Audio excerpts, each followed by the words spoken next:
Walmart hammers you for, their absolute lowest cost they can kind of get you down to, but then that's it. There's no other kind of hidden fees or charges or marketing monies or allowances.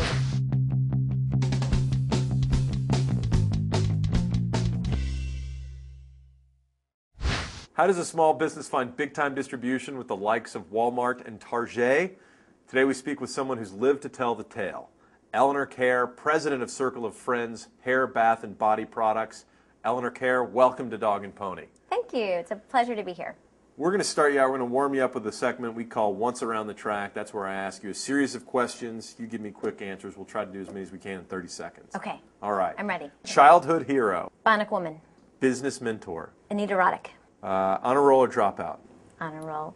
MacGyver or Knight Rider? MacGyver. Where are you happiest? At the beach. What's the worst name you've ever been called? Velvet Sledgehammer. Make the rules or break the rules? Make the rules.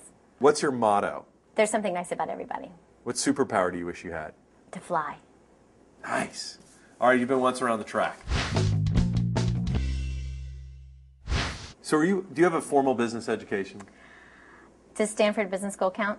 I guess if you couldn't get into Harvard, sure. That counts. Yeah, I do.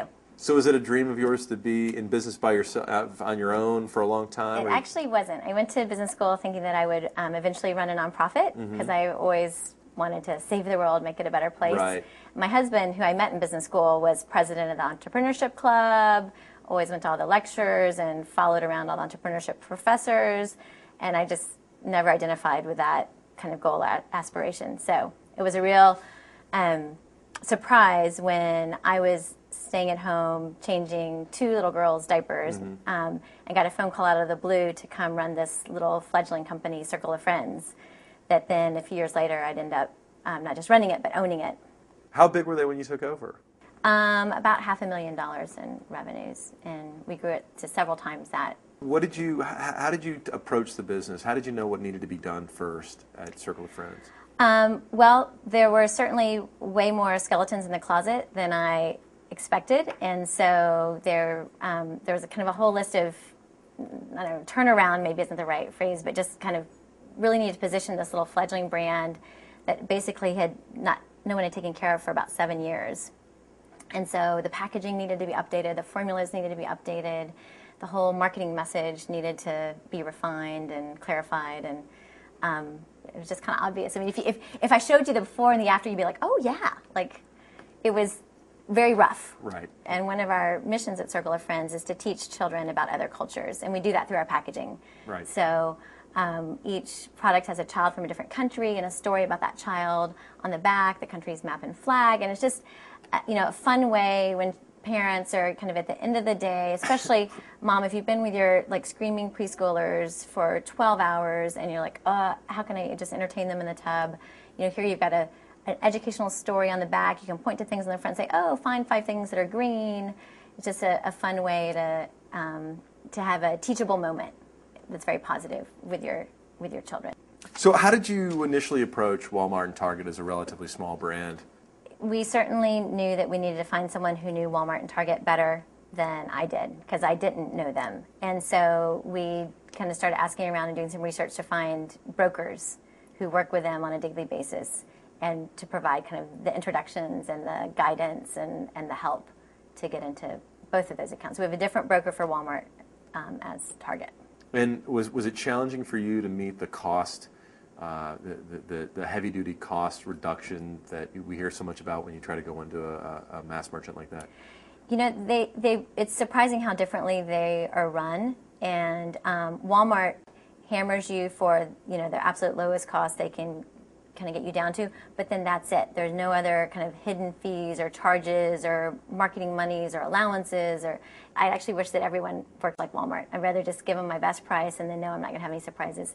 Target is a little bit more difficult in that respect, and taking different discounts and allowances, and kind of it's harder to judge the profitability of Does that Target account. look more for unique products like Circle of Friends than Walmart does? Yes, and Target is definitely more comfortable with higher price points and kind of stretching their customer up. And Walmart, unfortunately, is being a premium product in Walmart is risky because their strategy changes with the Wall Street analysts and their results, and